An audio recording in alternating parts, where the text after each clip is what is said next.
کہ اللہ مسبب الاسباب ہے، وہ اسباب کا پابند نہیں ہے، وہ اسباب کا محتاج نہیں ہے، اسباب اس کے محتاج ہیں۔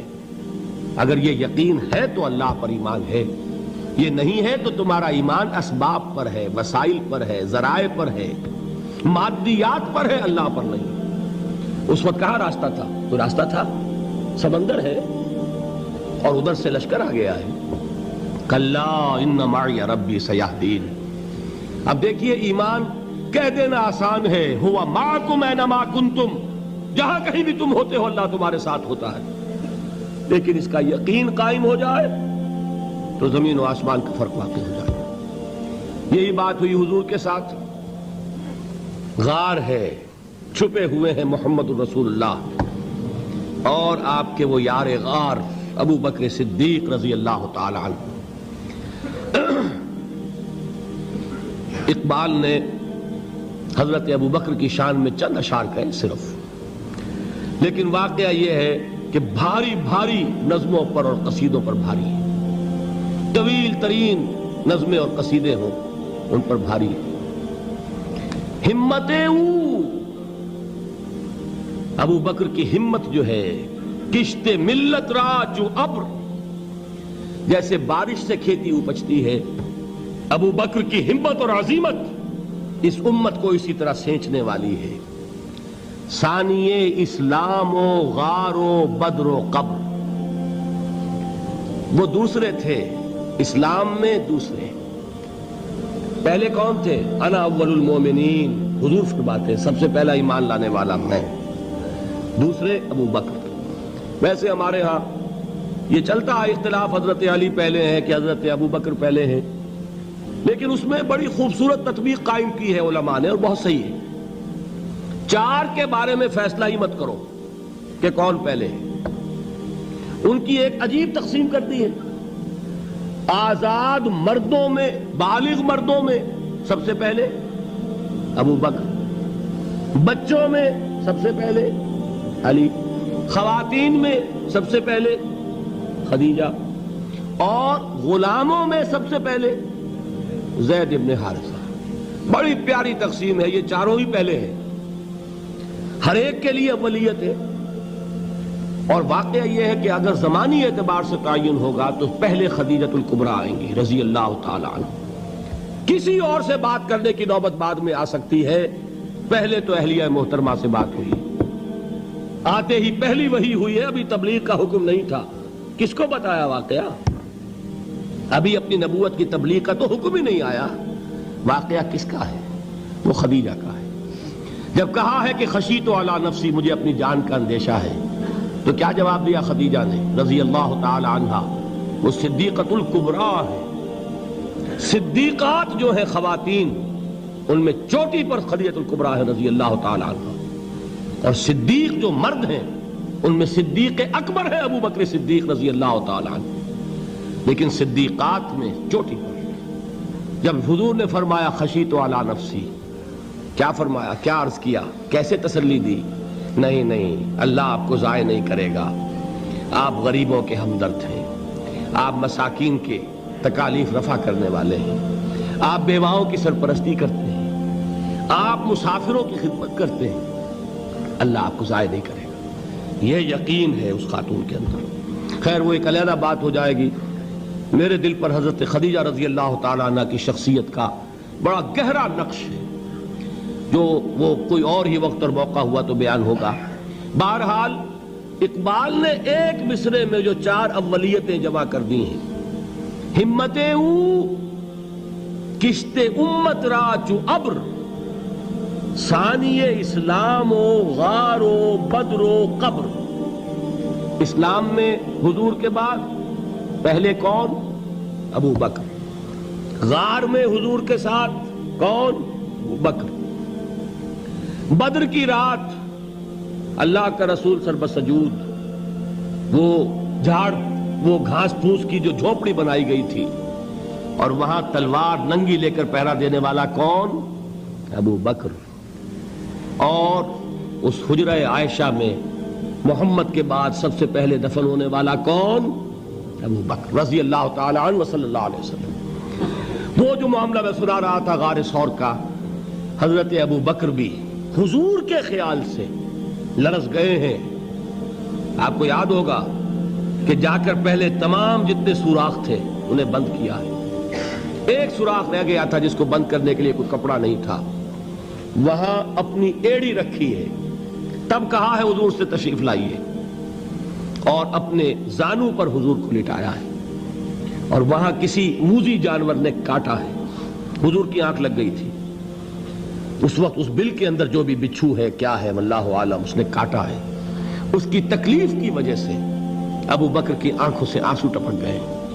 حضور کے چہرے مبارک پر پڑے ہیں تو حضور جاگے ہیں معاملہ کیا ہے.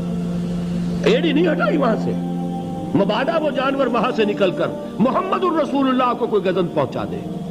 ابو بکر کی ایڑی ہے, جس طرح چاہے کھا لے, ختم کر دے, جان نکل جائے تب کوئی آنچ آئے محمد پر تو آئے, لیکن جیتے جی نہیں. وہ ہے ابو بکر. حضور کے خیال سے اس وقت حضور نے پھر اپنا لعاب دہن لگایا ہے, اور اس سے پھر آپ کی تکلیف ختم ہوئی. جیسے خیبر میں حضرت علی کی آنکھ دکھ رہی تھی, اس کو جو شفا حاصل ہوئی ہے وہ بھی حضور کے لعاب دہن سے ہوئی. تو بہرحال اس وقت انہوں نے کہا ہے کہ اے نبی یا رسول اللہ, اگر اس وقت ان میں سے کسی نے غیر ارادی طور پر بھی اپنے قدموں کی طرف جھانک لیا تو پکڑے جائیں گے. کیا جواب تھا اللہ کے رسول کا؟ لا تحزن ان اللہ معنا, اللہ ہمارے ساتھ ہے, کیوں گھبراتے ہو ابو بکر. یہ ہے ایمان باللہ, میرا مالک اللہ, میرا رازق اللہ, میرا محافظ اللہ, میرا مددگار اللہ, میرا پشت پناہ اللہ, میرا دوست اللہ. یہ دوستی ہے اللہ کی جو لب لباب ہے, حاصل ہے ایمان کا. اسی کا نام ولایت ہے. اولیاء اللہ کے سروں پر سینگ نہیں ہوتے. جس کے دل میں ایمان راسخ ہو چکا ہو وہی اللہ کا ولی ہے. جسے اللہ پر یقین ہو چکا ہے وہی اللہ کا ولی ہے. جسے یقین ہے اللہ میرے ساتھ ہے, میرا مددگار, میرا پشت پناہ, میرا ساتھی, میرا دوست, میرا محبوب, میرا محب. اللہ اہل ایمان سے محبت کرتا ہے. واللہ یحب الصادقین, ان اللہ یحب الذین یقاتلون فی سبیلہ صفا کانہم بنیان مرصوص. اللہ محبت کرنے والا, اہل ایمان محبوب, اور اہل ایمان محبت کرنے والے اللہ محبوب. والذین آمنوا اشد حبا للہ. آپ تصور کیجئے جسے یہ رشتہ ایمان یا رشتہ ولایت حاصل ہو جائے, الا ان اولیاء اللہ لا خوف علیہم ولا هم یحزنون. آگاہ ہو جاؤ, اللہ کے دوستوں کے لیے نہ کوئی خوف ہے نہ کوئی حزن ہے. اور میں بیان کر چکا تھا, خوف اور حزن کے خاتمے ہی کا نام امن ہے. زوال خوف, زوال حزن. یہ خوف اور حزن کیوں آتے ہیں بار بار؟ اللہ تخافوا ولا تحزنوا, دونوں آ گئے. الا ان اولیاء اللہ لا خوف علیہم ولا هم یحزنون, پھر وہی دو. وہ کیوں ہے؟ خوف ہوتا ہے کسی مستقبل کی بات کا, یہ نہ ہو جائے, وہ نہ ہو جائے, یہ نقصان نہ پہنچ جائے, یہ تکلیف نہ ہو, یہ غضب نہ آ جائے. خوف ہے مستقبل سے. حزن ہے یہ کیوں ہوا, یہ نہیں ہونا چاہیے تھا, یہ میرا فلاں چیز میرے ہاتھ سے جاتی رہی ہے, فلاں موقع نکل گیا, اب بیٹھے ہوئے ہیں اندر ہی اندر کڑ رہے ہیں, صدمہ ہے اور رنج ہے. اور جو اللہ پر ایمان رکھتا ہے وہ جانتا ہے ما اصاب من مصیبت فی الارض ولا فی انفسکم الا فی کتاب من قبل ان نبرأها ان ذلک علی اللہ یسیر لکی لا تعصوا علی ما فاتکم ولا تفرحوا بما آتاکم واللہ لا یحب کل مختال فخور. اس زمین میں یا تمہاری جانوں میں کوئی تکلیف, کوئی مصیبت نہیں آ سکتی سوائے اس کے کہ جو اللہ نے لکھ دی ہو, اس سے پہلے کہ وہ ظاہر ہو. جس کو یہ حقیقت معلوم ہو گئی اس کو یہ طرز عمل اختیار کرنا چاہیے. جو چیز چھن جائے, جاتی رہے, چھوٹ جائے, اس پر افسوس نہ کرو. کس نے چھینی؟ دوست نے.